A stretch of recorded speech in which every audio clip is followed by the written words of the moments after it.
Professor Levine, welcome to CGTN. Thank you. Tuesday marks the 130th birth anniversary of Mao Zedong. We know you used to mark this occasion in your own way. Talk to us about why is this anniversary special for you and what did you do? So I love to sing. I like to sing songs that people are familiar with.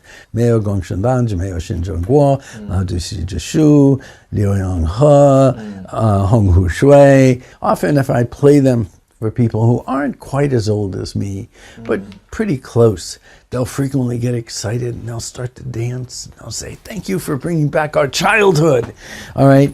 I have had the opportunity to spend some time various parts of China in the countryside, and I write songs, and one of my songs is called Mood from the Chinese Countryside, and the chorus of that starts by talking about some things that people told me, and to sum it up, they said, Mao gave us our country. From that point on, then the struggle to improve, the struggle to advance, some things that were good things, some things that didn't work out so good. But it didn't matter because they could be corrected and they could be moved forward. And as a result, we see the People's Republic of China today.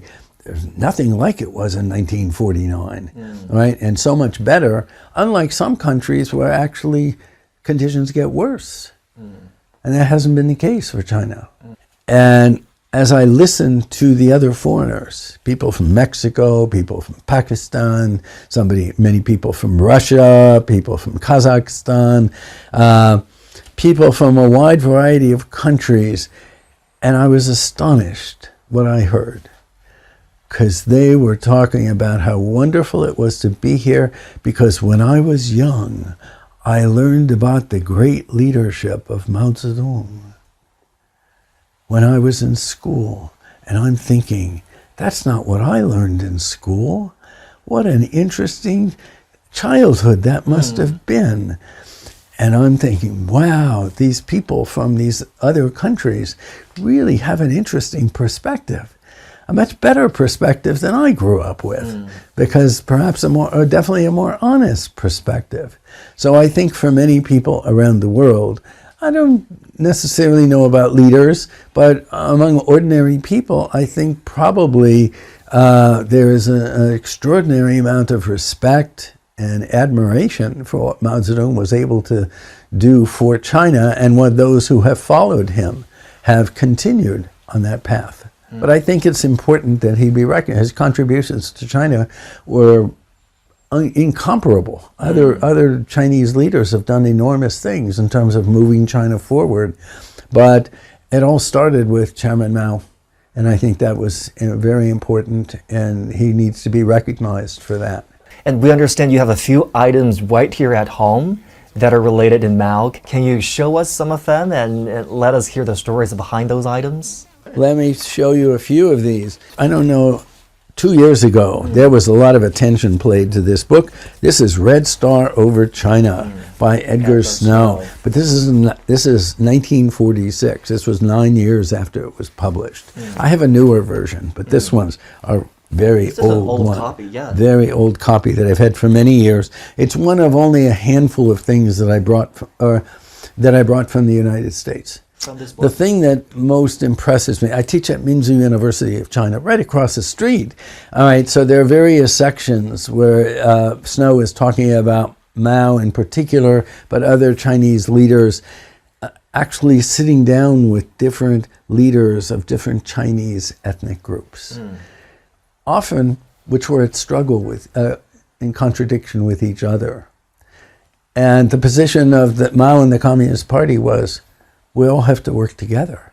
So that comes out of there, and it particularly rings a bell in my mind because of where I teach and because of what I see every day. Because I see Chinese people from all ethnic groups working together, students working on my campus, not fighting, not in conflict, but cooperating, learning together, understanding we're Chinese, and we are Mongolian, and we are Uyghur, and we are Han.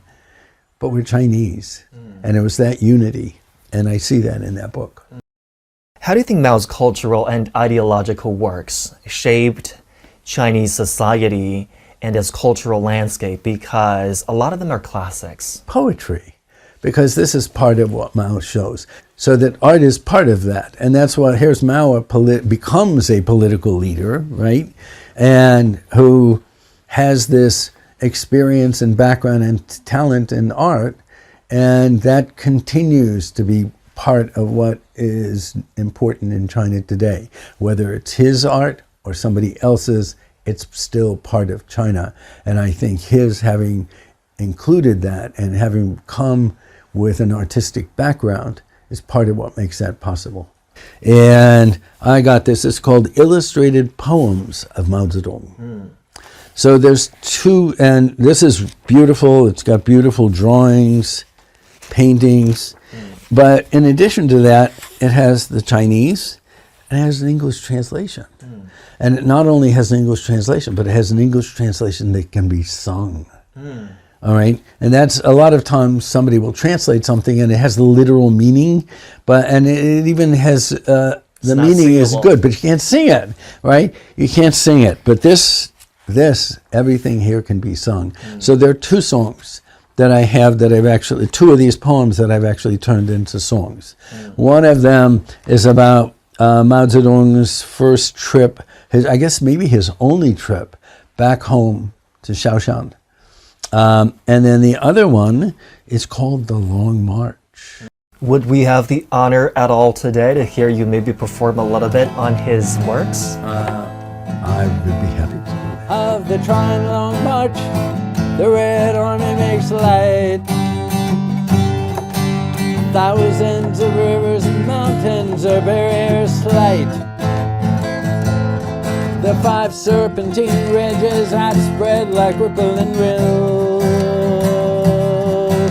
The pompous Wulmung peaks towers like molehills.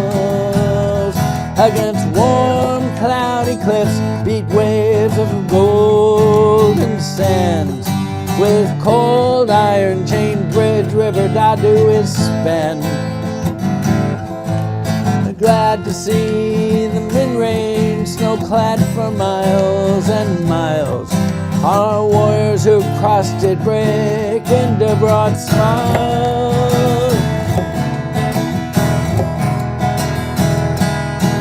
Jin sha shui pai yuan yan yuan. Da du chao heng tian suo han. Zhong Shi min shan qian lu shui. San run wu jin kan yan. Our warriors who crossed it break into broad smiles.